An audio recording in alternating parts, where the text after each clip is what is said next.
जय हिंद। आप सबका स्वागत है अपने यूट्यूब चैनल बनर में। आज हम करेंगे class 10 chapter number 7 coordinate geometry. इसके हम करने वाले एक्सरसाइज नंबर 7.2 के क्वेश्चंस हम करने वाले हैं। इस चैप्टर को मैंने आपको इंट्रोडक्शन दिया था एंड इसके साथ साथ हमने एक्सरसाइज नंबर 7.1 के हमने सारे क्वेश्चंस के बना के देखे हैं। आपने नहीं देखा तो प्लीज़ उसको आपके जाके चैनल में जाके देख सकते हैं और आपको उसका लिंक डिस्क्रिप्शन बॉक्स में मिल जाएगा, नहीं तो ठीक है तो आप वहाँ जाके देख सकते हैं। तो आज हम करने वाले हैं सेक्शन फॉर्मूला के ऊपर क्वेश्चन करने वाले हैं हम, ठीक है। और यहाँ पर जितने भी क्वेश्चन एनसीईआरटी के सारे क्वेश्चन मैं करके दिखाऊंगा। तो आप चैनल को सब्सक्राइब कर लीजिए, साथ साथ बेल आइकन को दबा दीजिए। और मैं इसके बाद इनमें इंपॉर्टेंट क्वेश्चन भी कराने वाला हूँ, तो आप अपने दोस्तों के साथ भी इनके साथ शेयर कर सकते हैं।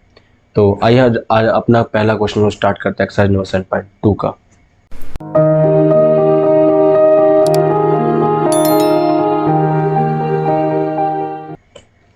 तो देखिए फर्स्ट क्वेश्चन जो हमने पास, find the coordinates of the point which divide the joint of this and this in the ratio of 2:3।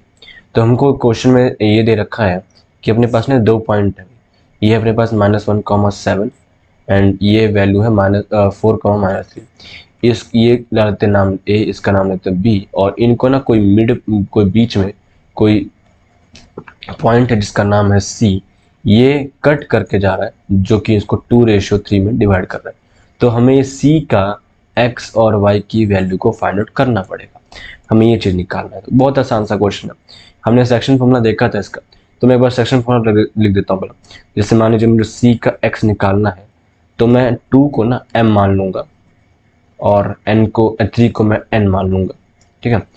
ये हो जाएगा बस x1 y1, ये हो जाएगा x2 y2।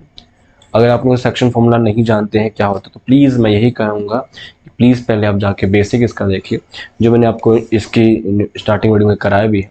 तो उसको आप देखेंगे तो आपको बहुत कुछ समझ में आएगा, आसानी रहेगी आपको आगे क्वेश्चन बनाने में। यहाँ पे कैसे होना है, इसका फॉर्मूला हो जाएगा भाई कि mx2 plus nx1 upon m plus n।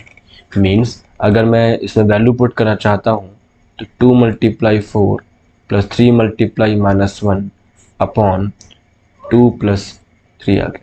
Solve कर लीजिए इसको, तो 8 - 3 अपॉन 5 आ गया, मीन्स 5/5 आ गया। कट के आंसर हो गया 1। मीन्स सी का जो एक्स की वैल्यू है मेरे पास 1 आ गया। इसी तरह अगर मैं सी वाई की जब वैल्यू लिखना चाहता हूँ, सी वाई की वैल्यू, तो फॉर्मूला दोबारा से, लेकिन इस बार वाई के लिए काम करूँगा। my2 plus ny1 upon m plus n आ जाएगा।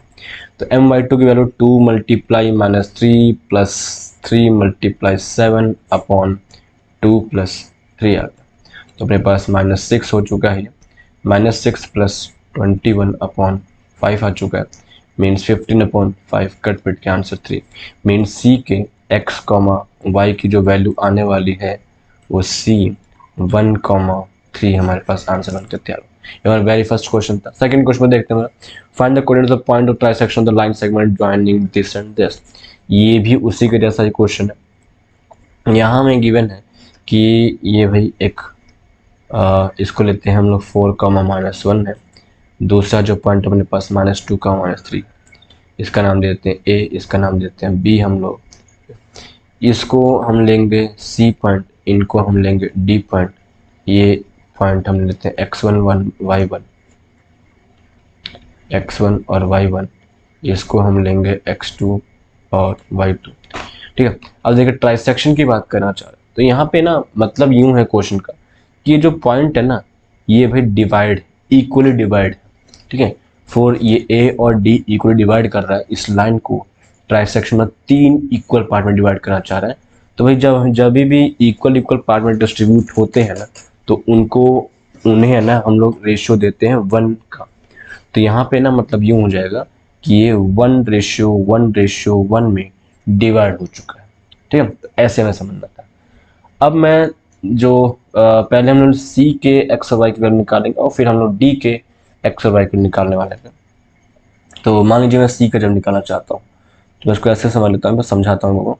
ये मेरे पास ए पॉइंट है, ये मेरे पास बी पॉइंट है, और बीच में लूंगा मैं कहीं सी पॉइंट। अब देखिए ए से सी तक का जो रेशियो है, ए से सी तक का जो रेशियो है, ये वाला ए से सी तक का जो रेशियो है वो 1 गिवन है। और सी से लेके बी तक का जो रेशियो हो 2 हो जाए 1, और इधर ये 1 + 1 2 लिख देंगे। ये हो गया बस। इसके लिए इसकी वजह से मैं निकाल लूंगा सी के वैल्यू, तो मतलब ये 4 का -1 यहाँ पे आ जाएगा एंड बी की वैल्यू -2 का -3 यहाँ पे हो जाएगी। ठीक है, अब देखिए इसके लिए निकालते थे। तो अगर मैं सी के x1 की वैल्यू निकालना चाहता हूँ तो मेरे पास वैल्यू 1 नहीं, वही फॉर्मूला पहले लिख के फॉर्मूला हम लिख देंगे और फिर लिखेंगे 1 × -2 + 2 × 4 अपॉन 1 + 2, वैल्यू 1 की -2 + 8 अपॉन 3 मीन्स 6 अपॉन 3, आंसर हो गया अपने पास 2। ठीक है, ये आ गया। इसी तरह cy1 की जब वैल्यू लिखेंगे तो 1 × -3 + 2 × -1 अपॉन 1 + 2 आ गया। वैल्यू आ गई है -3 -2 अपॉन 3 -5 अपॉन 3। तो हमारे पास c के x1 और y1 की जो वैल्यू आई है वो आई है 2, -5/3। ये c की वैल्यू है। सेम एज मुझे अब यही काम d के लिए करना है। तो d के लिए मैं एक बार दोबारा से वो फिगर बनाना चाहता हूँ, लेकिन d के लिए क्या करेंगे, ये फिगर वही बनेगा। a यहाँ पर आएगा 4, -1 के साथ, b आ गया यहाँ पर -2, -3 के साथ, d हम लोग कहीं यहाँ पकड़ लेंगे जिसको हम लोग x2 एंड y2 के नाम जानने वाले। अब देखिए a से d तक का रेशियो मुझे 2 दिखाई देगा एंड d से b तक का रेशियो मुझे 1 मिलेगा। तो इसके लिए बस मुझे सॉल्व करना है क्वेश्चन को। तो अगर मैं d के x2 की वैल्यू जानना चाहता हूँ तो वही फॉर्मूला लिख करके 2 × -2 + 1 × 4 upon 2 + 1 means -4 + 4 upon 3, 0 upon 3 means 0 आ गया। इसी तरह d y2 की वैल्यू चाहते हैं हम लोग, तो 2 × -3 + 1 × -1 अपॉन 2 + 3 वैल्यू आ जाएगी मीन्स -6 -1 अपॉन 5 मीन्स -7 अपॉन 5। तो d के x2 एंड y2 की वैल्यू होगी d 0, -7/5। ये हमारे पास आ चुका है सेकंड क्वेश्चन का आंसर। बहुत सिंपल क्वेश्चन है। तो उम्मीद है आपको समझ में आ रहा होगा। चैनल को सब्सक्राइब करिएगा अगर आपको सब समझ में आ रहा हो तो दोस्तों के साथ शेयर करिए इसको। तो अब देखिए हम लोग थर्ड क्वेश्चन की तरफ पढ़ते हैं। थर्ड क्वेश्चन में गिवन है कि to conduct sport activity in the rectangular shaped school garden ABCD line have been drawn with chalk powder at a distance of 1 meter each. 100 flower pots have been placed in the distance of 1 meter from each along with AD as shown in the figure. देखिए अभी तक जो इतने उन्होंने बताया है उसके हिसाब से समझाने की कोशिश करता हूँ। ये जो लाइन है A से D जो लाइन है मतलब ये हमारे पास 100 मीटर का है और हर एक डिस्टेंस पर एक गमला रखा जा रहा है। जैसे 1 2 दिखाना चाह रहे तो यहाँ पे सब ये 1 मीटर का डिस्टेंस है और इन पर रख दिया गमला एक। हर मतलब उन 1 2 पॉइंट को हमने गमले से डोनेट कर दिया। अब बोलना चाह रहे निहारिका जो है ये 1/4 और डिस्टेंस AD दौड़ती है in the second line. Niharika जो है वो सेकेंड लाइन में पूरे AD का 1/4 तक पहुंच जाती है।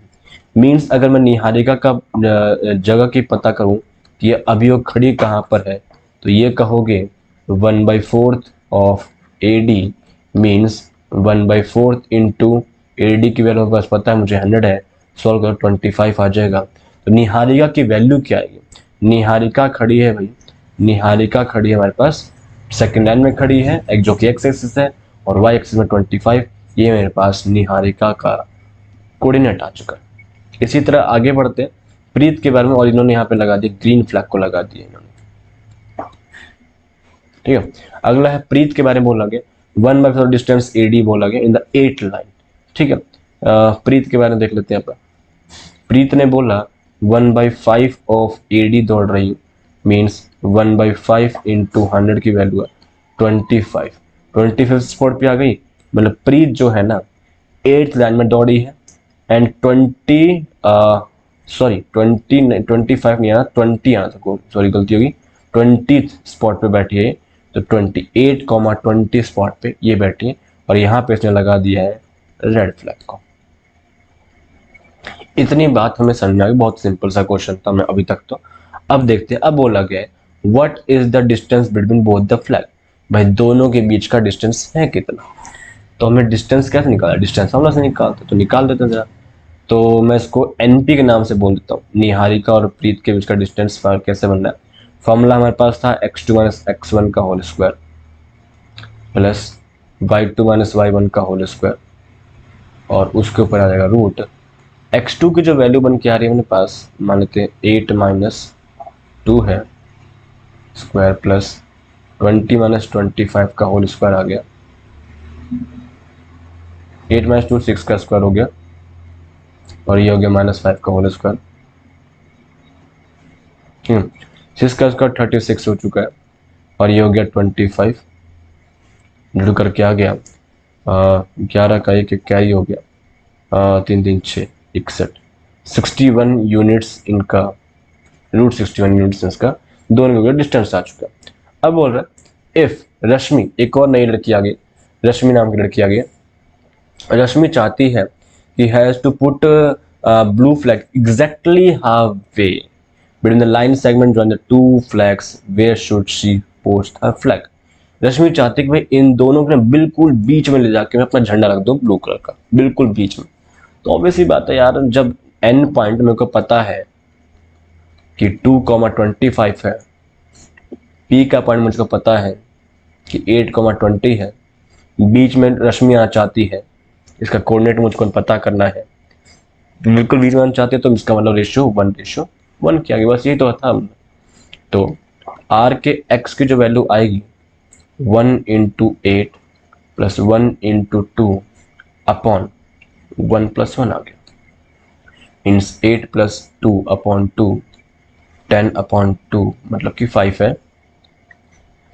एंड आर वाई की जब वैल्यू निकालोगे यहाँ पर, तो 1 into 20 plus 1 into 25 upon 1 plus 1 आ जाएगा। तो वैल्यू आ गया पास 20 प्लस 25 अपॉन 2, ये हो गया 45 अपॉन 2। मीन्स रश्मि जो चाहती है 5th लाइन के अंदर लगभग 22.5 पे जाके बैठ सकते, वहां पे अपना फ्लैग को लगा सकते। सिंपल सा क्वेश्चन हो गया, ठीक है। तो ये हमारे बन गया थर्ड क्वेश्चन, बिल्कुल सिंपल क्वेश्चन था, हमने यहाँ पे यूज को सॉल्व कर दिया। नेक्स्ट क्वेश्चन बोला गया है फाइंड द रेशियो। यहाँ ये क्वेश्चन इंपॉर्टेंट है, यहाँ पे हमने रेशियो गिवन, रेशियो में निकालना है। फर्स्ट क्वेश्चन जो हमने बनाया था उसमें रेशियो गिवन था, यहाँ पे रेशियो निकालना है कि वो रेशियो कितने का कट करके बना रहा है। तो अगर मैं इसका पकड़ूं क्वेश्चन के हिसाब से, -3, 10 है अपने पास एक जगह, दूसरी वैल्यू अपने पास 6, -8 है, ठीक है, 6, -8 है। इसको पढ़ते हैं ए, इसको लेते हैं बी, और मान लेते हैं कि सी की जो वैल्यू है वो -1, 6 हमें गिवन है, ठीक है। अब देखो सॉल्यूशन बनाया गया है, जब रेशियो में निकालना होता तो सॉल्यूशन कैसे बनता है, लेंगे late the ratio B k/1। हम लोग मान लेंगे कि वो लाइन को k/1 में डिस्ट्रीब्यूट किया था, मीन्स इसको मैं k मान लूंगा, और मतलब AC को AC/CB को मैं k/1 मान कर चलूंगा, ठीक है। अब भाई फॉर्मूला मेरे पास दो होते हैं, एक होता है x का, एक होता है y का, सेम फॉर्मूला, बस x और y अलग होता है।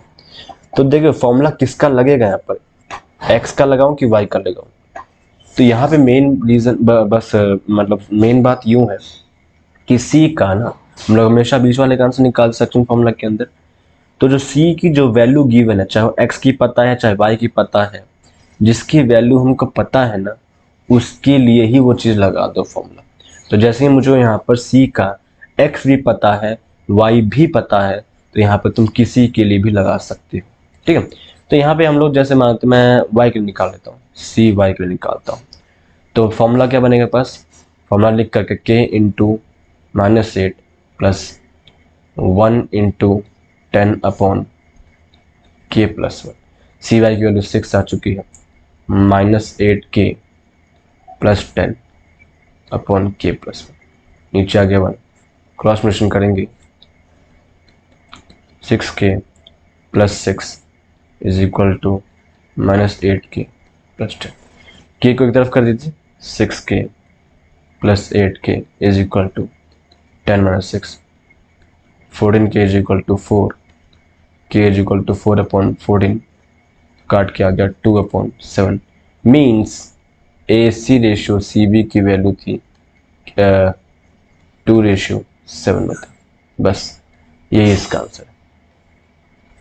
ठीक है, ये इसका सॉल्यूशन होगा, छोटा सा बहुत सिंपल क्वेश्चन। नेक्स्ट क्वेश्चन, ये उसी का जुड़ा भाई, उसी के जैसा क्वेश्चन है, लेकिन यहाँ भी थोड़ा सा यहाँ पे थोड़ा सा अलग तरीके से होगा क्वेश्चन। बोला जा रहा है कि फाइंड द रेशियो, यहाँ भी रेशियो में फाइंड आउट करना है with line segment joining this and this point.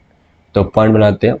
ए पर हमें गिवन है 1 और -5, बी इसको थोड़ा बड़ा लेते हैं, और बी पर हमें गिवन है -4,5, और सी हमें बोला जा रहा है सी जो divided by the x axis. ये जो लाइन है ए बी ना, उसको एक्स एक्सिस डिवाइड कर रहा है, एक्स एक्सिस डिवाइड कर रहा है। अब भाई ग्राफ के अंदर जब भी कोई एक्स एक्सिस पर डिवाइड पॉइंट आना चाहता है तो कोऑर्डिनेट क्या लिखूंगा? एक्स पर जाना चाहता तो x, 0 ही होगा, ये एक्सिस के लिए पॉइंट है। y एक्सिस के लिए लिखेंगे तो 0, y हो जाएगा फिर, है ना। तो x एक्सिस के लिए लिखना चाहता हूँ, और ये जो c पॉइंट है ना, x एक्सिस पर आना चाहता है, आ रहा है मतलब क्वेश्चन के हिसाब से, इसको मैं x, 0 लूंगा। अब मैं निकालूंगा रेशियो की वैल्यू, जो कि मैं पहले से ही k/1 मान लूंगा। Let the ratio of AC ratio CB is equal to k/1। अब देखिए, मैंने बताया था पिछले वाले क्वेश्चन में कि भाई बीच वाले की जिसकी वैल्यू हमको पता है, x का पता है तो x के लिए फॉर्मूला लगा दो, y का पता है तो y के लिए फॉर्मूला लगा दो। यहाँ भी वही बात होने वाला, किसके लिए लगेगा? यहाँ लगेगा, क्योंकि मुझे बीच वाले का y की वैल्यू पता है, इसलिए y का फॉर्मूला लगेगा। CY की वैल्यू लिखोगे k × 5 plus 1 × -5 upon k + 1। Value रखे 0 is equal to 5k -5 upon k + 1। Cross multiplication कर देते हैं यहाँ पर, तो 0 इज इक्वल टू 5k -5, तो हमारे पास 5k is equal to 5, k is equal to 5/5, means answer हो गया 1। मतलब कि रेशियो जो था AC रेशियो CB की जो वैल्यू आ रही है 1:1 के बराबर आ रही है। ठीक है, ये था क्वेश्चन। फिर पूछा था find the coordinates of the point of division. तो यहाँ पे x वैल्यू अब निकालने भी चाहता है, C का जो x वैल्यू आना चाहता है, क्या है वो? C का x का फॉर्मूला लगा देते हैं, सेक्शन फॉर्मूला लगा देंगे 4x, तो k की वैल्यू अपने पास 1 आ चुकी है। 1 × -4 plus 1 × 1 upon 1 + 1, means -4 + 1 upon 2 means -3/2। तो C के x, y की जो वैल्यू आ रही है वो आ रही है -3/2, 0। ये हमारे पास 5th क्वेश्चन का सॉल्यूशन बनके तैयार हो गया। नेक्स्ट क्वेश्चन, ये वाला क्वेश्चन भी इंपॉर्टेंट रहेगा हमारे लिए, और ये वाला क्वेश्चन MCQ हो चाहे सब्जेक्टिव क्वेश्चन हो, उसके लिए बहुत इंपॉर्टेंट क्वेश्चन है ये वाला। ठीक है, ऐसा क्वेश्चन आपको कहीं ना कहीं देखने को जरूर मिल सकता है। हो सकता है आपको अपने प्री बोर्ड में दिख जाए, या फिर आपको अपने ही CBSE पेपर में दिख जाए, मेन पेपर में, तो कहीं ना कहीं आपको इस पेपर में जरूर क्वेश्चन दिखेगा। देखिए क्वेश्चन नंबर 6 है क्या, बहुत आसान चीज है, लेकिन एक छोटा कंसेप्ट लगता है, पैरेललोग्राम का प्रॉपर्टी। तो कहना यूं चाहता है, पहले फिगर बनाते हम लोग उसका, एक बनाते हैं पैरेललोग्राम हम लोग, तो सर इसको बड़ा बनाते हैं। ये हमने बना लिया इसको पैरेललोग्राम, नाम पकड़ लिया A B C D। A की वैल्यू है 1,2, B की वैल्यू है 4, y, C की वैल्यू है x, 6 और D की वैल्यू है 3, 5। अब बोल रहा है कि भाई ये पैरेललोग्राम है, पैरेललोग्राम है तो x और y की वैल्यू बताओ। फिर देखो कैसे पता चलेगा, क्या करेंगे इसके लिए हम लोग इसको ऐसे ज्वाइन करा देते हैं। पहले ये हमने डायगोनल ज्वाइन करा दिया, O निकाल लेंगे, O का x, और इसको हम पकड़ लेते हैं x डैश और y डैश। O का कोऑर्डिनेट्स की वैल्यू x डैश और y डैश पकड़ लेते हैं। और देखें यहाँ पे इस क्वेश्चन को सॉल्व करने प्रॉपर्टी जो यूज होने वाली है वो ये यूज होने वाली है कि सर पैरेललोग्राम के जो कोऑर्डिनेट और डायगोनल्स जो होते हैं ना, पैरेललोग्राम के जो डायगोनल्स होते हैं ना, वो आपस में बाइसेक्ट करते हैं, अपने आप को बाइसेक्ट करते हैं। बाइसेक्ट का मतलब क्या होता है? बाइसेक्ट का मतलब होता है भाई ओ ए बराबर होने वाला है ओ सी के साथ में, और सेम एज ओ बी ये भी बराबर होगा ओ डी के साथ में, ये कहना चाहता है, ठीक है, ये समझाना चाहता है। तो बहुत सिंपल क्वेश्चन, देखा कैसे बनेगा। अगर भाई ये बराबर होने वाला है तो ऑब्वियस ही बात है कि मेरे पास इसका रेशियो मिल चुका है, जो कि है 1:1, और सेम एज इधर भी 1:1 बन के तैयार है, ठीक है। तो मैं क्या करता हूँ, सबसे पहले ए सी के लिए काम करता हूँ, ए सी के लिए फॉर ए सी डायग्राम को अगर मैं देखूं, रेशियो मुझको पता ही इसका 1:1 है, निकाल लेते हैं ओ के एक्स और वाई की वैल्यू। तो ओ के एक्स की जो वैल्यू आने वाला, एक्स डैश मान लेते हैं इसको, तो अपने पास 1 × x प्लस 1 × 1 अपॉन 1+1 होगा, मीन्स x + 1/2 आ गया।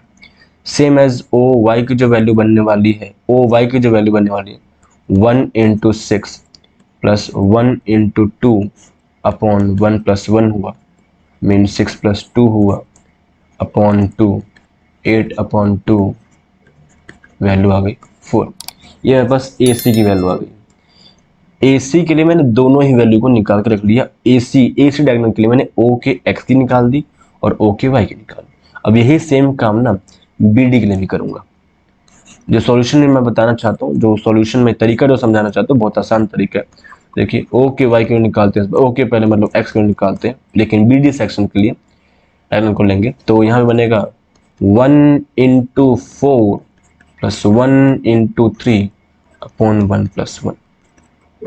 तो 4 + 3 हो गया 2/2, 7/2 आंसर है।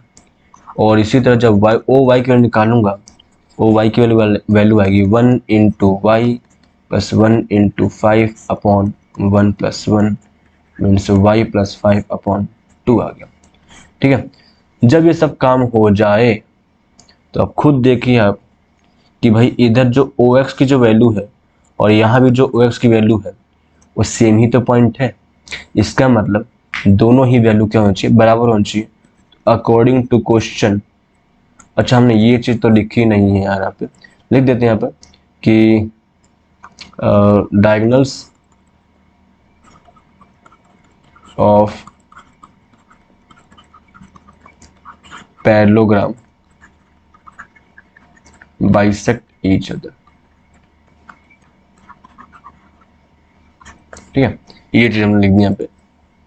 तो इतना सब होने के बाद में जब वैल्यू आ जाएगी तो हमारे पास लिख सकते हैं कि x + 1/2 की जो वैल्यू आ रही है वो 7/2 के बराबर आएगी, और इसी तरह कि 4 की जो वैल्यू आ रही है वो y + 5/2 के बराबर है। सॉल्व कर दो, यहाँ क्रॉस मल्टीप्लिकेशन कर दे, क्रॉस मल्टीप्लिकेशन यहाँ से अच्छा 2 से 2 खत्म कर दे, नीचे खत्म, तो x + 1 = 7 है, तो x की वैल्यू आ जाएगी 7 - 1, x की वैल्यू आ गई 6। इधर आ जी y की वैल्यू सॉरी ये 4 था ना, तो 4 इसको क्रॉस मल्टीप्लिकेशन करते 4/1 करके इसको क्रॉस मल्टीप्लिकेशन, तो 8 = y + 5 हो गया, तो y = 8 - 5 है, y = 3 आ गया। ये हमारा वैल्यू बनकर तैयार हो चुकी है। यही हमारा सिंपल सा क्वेश्चन था। कंसेप्ट बस ये लगा कि पैरेललोग्राम जो डायगोनल्स होते हैं वो आपस में बाइसेक्ट करते हैं, और इसकी वजह से हमारा रेशियो मिल चुका है 1:1 की वैल्यू। हमने दोनों ही डायगोनल के लिए ओ वाले कोऑर्डिनेट्स को हमने फाइंड आउट किया, और दोनों को फिर हमने ला करके इक्वल टू कंपेयर कर दिया, मतलब ठीक है। बस इतना सा काम करना था, क्वेश्चन हमारा सॉल्व हो चुका है। नेक्स्ट क्वेश्चन बढ़ते हैं। नेक्स्ट क्वेश्चन है हमारे पास 7th question, find the coordinates of point A where A B the diameter of circle, वो centre is this and B point is this. Okay देखिए सर्कल गिवन है, ए बी नाम का डायमीटर है, उसके अंदर मैं सर्कल ना छोड़ के बना के मैं बस एक डायमीटर बनाता हूँ। ये हम लोग डायमीटर पकड़ लेते हैं, एक तरफ नाम है ए, एक तरफ नाम है बी। तो फाइंड ऑफ कोऑर्डिनेट्स ए की वैल्यू फाइंड आउट करनी है x, y के नाम से, जो कि सेंटर जो है इसका सेंटर ओ पकड़ लेते हैं 2, -3 है, और b की वैल्यू 1, 4। तो हमें ना इसके x और y की मतलब a जो कोऑर्डिनेट है इसकी वैल्यू हमको फाइंड आउट करनी है।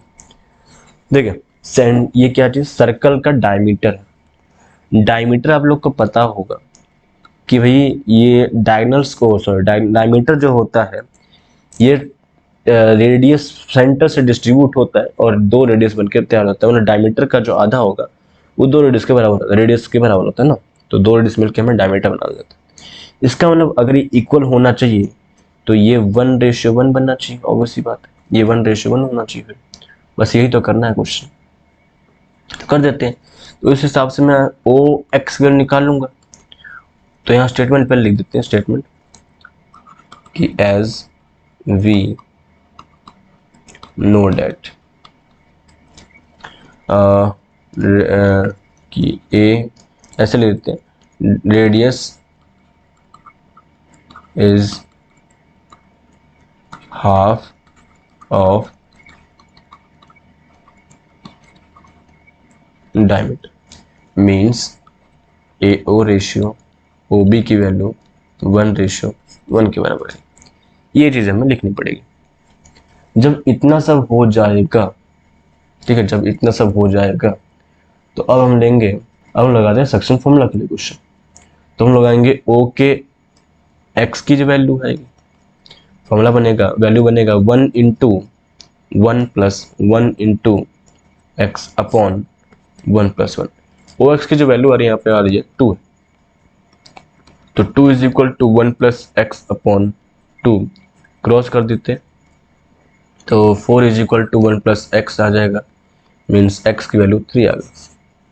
सेम एज ओ वाई की निकाल लेते हैं, ओ वाई के लिए निकाल लेते हैं, तो 1 × 4 + 1 × y अपॉन 1 + 1। ओ वाई की वैल्यू हमारे पास -3 है, तो 4 + y अपॉन 2, इसको क्रॉस मल्टीप्लिकेशन कर देते हैं इस तरीके से, -x = 4 + y हो गया, -x - 4 = y हो गया, मीन्स y = -10 आ गया। तो हमारे पास a का x, y की जो वैल्यू आ रही है वो 3, -10, ये हमारे पास आंसर बनकर तैयार हो गया। ठीक है, बहुत सिंपल सा क्वेश्चन था ये। उम्मीद है कि आपको सब समझ में आ रहा होगा मेरे सॉल्यूशंस। तो अगर आपको अच्छा समझ में आ रहा है तो प्लीज़ चैनल को सब्सक्राइब कर दीजिएगा एंड बेल आइकन को दबा दीजिएगा, ताकि मैं ऐसे ही क्वेश्चन और लाता रहूँगा, तो आपको उसके नोटिफिकेशन मिलते रहेंगे। उसके बाद मैं उसके कुछ इंपॉर्टेंट क्वेश्चन में कराऊंगा हर चैप्टर के इसके बाद। ठीक है, तो दोस्तों के साथ शेयर कर दीजिए और लाइक भी कर दीजिए अगर आपको सेशन अच्छा लगे तो। नेक्स्ट क्वेश्चन की तरफ बढ़ते हैं। नेक्स्ट क्वेश्चन हमारे पास है 8th question, if A and B are this and this respectively। Okay, बनाते हैं क्वेश्चन, पहले इसका डायग्राम बनाते हैं जरा। कोऑर्डिनेट ज्योमेट्री का यही है कि इसमें ना हर क्वेश्चन का डायग्राम बनाई तो आपको क्वेश्चन समझ में आ जाएगा। A की वैल्यू आएगी -2, -2 एंड B की जो वैल्यू आएगी 2, -4 आने वाली है।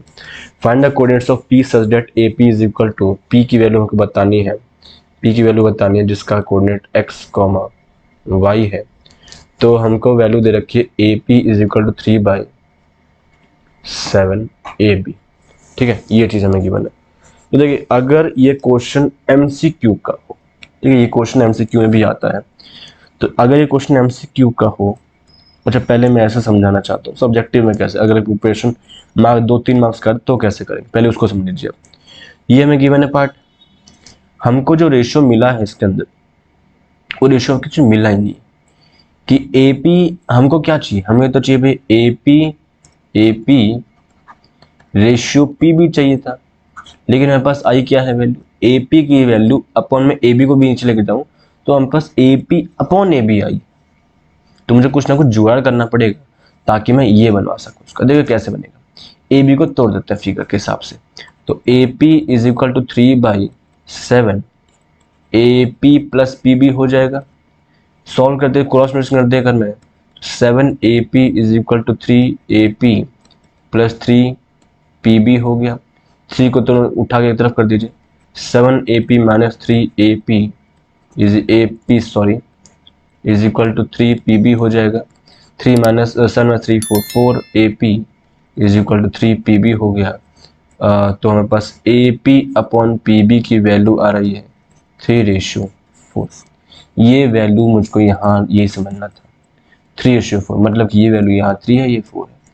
ये तो हो गया सब्जेक्टिव की बात, लेकिन अगर ऑब्जेक्टिव है तो इतना बड़ा काम नहीं करना है। क्या करना है, जो भी नीचे वैल्यू गिवन है 7 है, जैसे यहाँ पर डिनोमिनेटर में जो वैल्यू गिवन है वही वैल्यू मान लीजिए ए बी की लंबाई उतनी ही थी।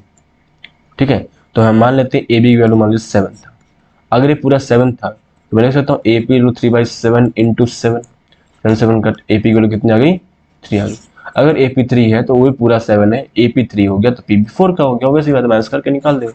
तो हम लोग ऐसे ऑब्जेक्टिव में ऐसे करने वाले हैं। अभी मैंने बता दिया 2 मार्क्स का क्वेश्चन है तो कैसे बनेगा। रेशियो आ गया, निकाल देते हैं। तो पी के एक्स की जो वैल्यू आएगी 3 × 2 4 × -2 अपॉन 3 + 4 मीन्स 6 - 8 अपॉन 7 आ गया, मीन्स -2 अपॉन 7 आंसर। इसी तरह पी वाई की जो वैल्यू आएगी 3 × -4 प्लस 3 × -4 प्लस 4 × -2 प्लस 4 × -2 अपॉन 3 + 4। ये वैल्यू आगे अपने पास कितनी आ रही है, माइनस का 12 -8 अपॉन 7 तो -20 अपॉन 7 आ गया। ठीक है, तो p के x, y की वैल्यू आ गई p -2, 7 -20 अपॉन 7। क्वेश्चन खत्म, बस इतना ही था ये क्वेश्चन। ठीक है, तो अपने पास 8th क्वेश्चन मैंने बता दिया, बहुत सिंपल क्वेश्चन था। नेक्स्ट क्वेश्चन देखते हैं, और ये सेकंड लास्ट क्वेश्चन।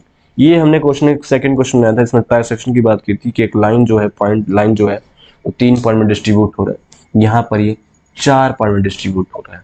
ठीक है, तो इसको मैं आपको बस आइडिया देता हूँ, मैं करूँगा नहीं इसको, अब मैंने करा रखा है क्वेश्चन को। तो जैसे मैंने उस टाइम कराया था, मैंने कराया था ऐसे कि ए था ये, बी था ये, कोऑर्डिनेट अपने पास -2, 2, बी की कोऑर्डिनेट है 2, 8। इसको 4 इक्वल पार्ट में डिस्ट्रीब्यूट करना है ना, 4 इक्वल पार्ट में।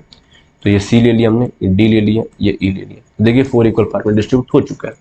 इसे कोऑर्डिनेट पकड़ लीजिए x1 y1, इसे कोऑर्डिनेट पकड़ लीजिए x2 y2, इसे कोऑर्डिनेट पकड़ लीजिए x3 y3।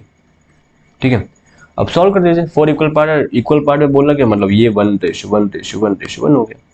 अब जैसे मैंने वहां पे डिस्कस किया था, जब मुझे सी का वैल्यू निकालना है तो बस सी का एक डायग्राम होना चाहिए। ए इधर आ गया, सी इधर आ गया एंड बी इधर आ जाएगा। ए से सी तक की वैल्यू 1 आ जाएगी और सी से बी तक की वैल्यू 1 1 1 कितना हो गया, 3 आ गया। इसको लेके आप सॉल्व कीजिए। जब मुझे डी की वैल्यू निकालनी होगी, डी की वैल्यू निकालनी तो ए इधर है, बी इधर है, बीच में कहीं डी है, तो ए से डी तक की वैल्यू 2 है, डी से बी तक की वैल्यू 2 है, दोनों ही 2 2 रेशियो में आ रहा है, तो 2 अपॉन 2 को मैं काट ऐसे भी कर सकता हूँ क्वेश्चन में, तो काट के छोटा कर लीजिए 1:1 भी बना सकता हूँ। और जब मुझे ई की वैल्यू निकालनी होगी तो दोबारा से ए इधर है, बी इधर है, ई कहीं यहाँ आ गया, तो देखिए ई से बी तक का रेशियो 1 है और ए से ई तक का रेशियो 3 है। इसके लिए आप सॉल्व कर लेंगे इसको। तो मैं ये कर नहीं रहा क्योंकि क्वेश्चन नंबर 2 जैसे था वैसे मैंने करा दिया इसको, तो बिल्कुल सेम क्वेश्चन है, मैंने और समझा भी दिया आपको। नेक्स्ट क्वेश्चन की तरफ बढ़ते हैं। इसका लास्ट क्वेश्चन इस चैप्टर का है कि एरिया ऑफ रोम्बस बताइए if the vertices are this are taken in order. ठीक है, रोम्बस की वैल्यू बतानी, एरिया मतलब बताना। सबसे पहले एक रोम्बस बना लेते हैं। हमने लिया ए बी सी डी, ये हमने पकड़ लिया। इसका वर्टेक्सेस हो जाएगा, पॉइंट डाले तो 3,0 है इसका वैल्यू, ये 4,5 है, ये -1,4 है एंड ये वैल्यू -2, -1। ठीक है, तो अब देखिए इसके हिसाब से भाई मेरे को एरिया ऑफ रोम्बस निकालना है, तो पहले तो हम एरिया रोम्बस होता क्या ये पता कर लीजिए। एरिया ऑफ रोम्बस की जो वैल्यू आ रही है वो half into diagonal 1 into diagonal 2 की वैल्यू होती है। डायगोनल 1 इसको ले लीजिए जैसे, डायगोनल 2 इसको ले लीजिए जैसे, तो हमने दोनों की लेंथ अगर मुझको मिल जाती है तो मैं इसको रोम्बस एरिया निकाल सकता हूँ। कर देते हैं, बहुत सिंपल क्वेश्चन है बोला।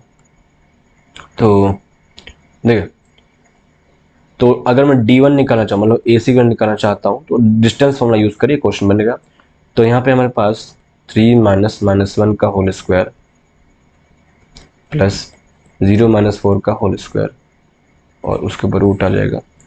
इसका मतलब 3 + 1 का होल स्क्वायर प्लस 4 का होल स्क्वायर, रूट आ गया।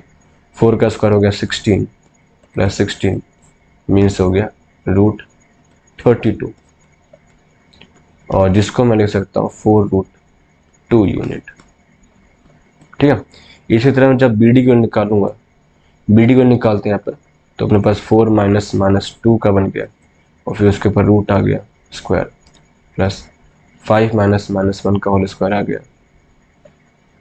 इसके ऊपर रूट आ गया, 4 प्लस 2 का होल स्क्वायर हो गया, प्लस 5 प्लस 1 का होल स्क्वायर ये हो गया, ये कर दिया, ये बन गया 6 का होल स्क्वायर, ये बन गया 6 का होल स्क्वायर, 6 का होल 36 होता है, मीन्स 36 प्लस 36 √72 हो गया। इसको मैं 6√2 के लिए भी लिख सकता हूँ। अब लगाते हैं एरिया का formula, area of rhombus. Formula देख लिया था, half into diagonal 1 into diagonal 2 होता है, तो हाफ इंटू डायगोनल की वैल्यू 4√2 था, ये हो गया 6√2 हुआ, तो हाफ इंटू 24 इंटू 2 हुआ, क्योंकि √2 2 बनाता है, 2 से 2 खत्म, 24 स्क्वायर यूनिट। इसका आंसर तैयार हो गया।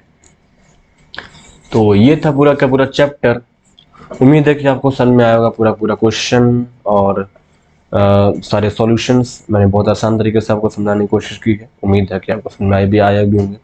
आपको सेशन अगर अच्छा लगा तो प्लीज़ लाइक करिएगा, सब्सक्राइब करिएगा, कमेंट करके बताइए कैसा भी लगा सेशन। कुछ और इम्प्रूवमेंट या कोई और चैप्टर आपको लगता है कि यार ये समझ में नहीं आया या कुछ और क्वेश्चन हो ऐसा, तो आप मुझे भेज सकते हैं। हमसे जुड़ने का आपको सोशल मीडिया सारा कुछ आपको कमेंट में मिल जाएगा। आप मुझसे व्हाट्सएप चैनल से जुड़ सकते हैं और इंस्टाग्राम से, टेलीग्राम से, सब जगह जुड़ सकते हैं। तो आज के लिए इतना ही करेंगे। नेक्स्ट चैप्टर हम लोग एरिया एप्लीकेशन ऑफ ट्रिग्नोमेट्री करने वाले हैं, उसको देखेंगे। मैंने ट्रिग्नोमेट्री करा दी है, तो अगर आपने नहीं देखा तो ट्रिग्नोमेट्री भी देख सकते हैं वहाँ से। इनके धीरे धीरे हम क्वेश्चन करना, ये एनसीईआरटी कवर अप करके फिर हम करेंगे इसके क्वेश्चंस, एक्स्ट्रा क्वेश्चंस करने वाले हैं इसके, अच्छे खासे क्वेश्चन जो बनने वाले हैं। तो आज के लिए इतना ही करते हैं।